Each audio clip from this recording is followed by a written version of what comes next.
Every time I return home, I spray alcohol at the front door. Before the last ray of sunlight disappears, I seal the doors and windows with 6 cm thick steel plates, but I still dare not let my guard down. Every night, I sleep in the bathtub with my gun and Sam. This is the only place where we can feel a little safe. The world has been completely destroyed by the virus. Humans and animals have mutated. They have all become monsters that fear sunlight and have devoured the remaining humans. But I am still alive, one of the few with immunity. I always believe I am not alone. Therefore, every day I walk through the city streets with Sam, hoping to find other survivors. But all I find are empty streets. No signs of life, only me and those nighttime monsters. Sometimes I talk to mannequins, not because I'm crazy, but because the silence is suffocating. My name is Robert Neff. I'm a biologist. I've been using my blood to develop a virus vaccine. But today's experiment made a huge breakthrough. An infected mouse returned to normal. This discovery thrilled me, so I decided to proceed with the next phase of the experiment as soon as possible. I used my own blood as bait, quickly succeeded in capturing a female monster. The monsters that followed seemed to have a complex relationship with her. They seemed to be protecting her. Fortunately, the sunlight prevented them from getting close. I brought the monster to the lab and began human trials, but the vaccine had no effect. She began struggling and screaming like the other monsters. I had no choice but to inject her with a sedative and lock her in an isolation room, but I didn't realize this would bring me great disaster. The next day, I searched for survivors as usual,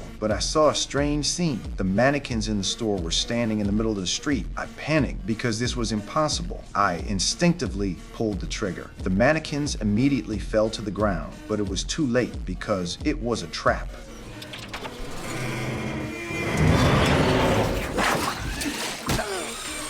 I hit my head and quickly lost consciousness. When I woke up, the sun was about to set. Once darkness fell over the city, the monsters would emerge. So I struggled to cut the rope, but when I landed, I accidentally stabbed my thigh with the knife. I screamed, and my voice echoed throughout the city. Then I saw the monster release the infected dogs. The sunlight was my only protection, but it was fading quickly. I forced myself to retreat despite the pain, trying to reach for the handgun on the seat. As the last ray of sunlight disappeared, the infected dogs immediately charged toward me. Sam immediately stepped forward. I quickly grabbed the gun and fired all the bullets. Though all the infected dogs were eliminated, Sam was bitten. At this point, it could mutate at any moment. I took Sam home and injected it with the vaccine, but it was already too late. Now, I had to make a difficult decision.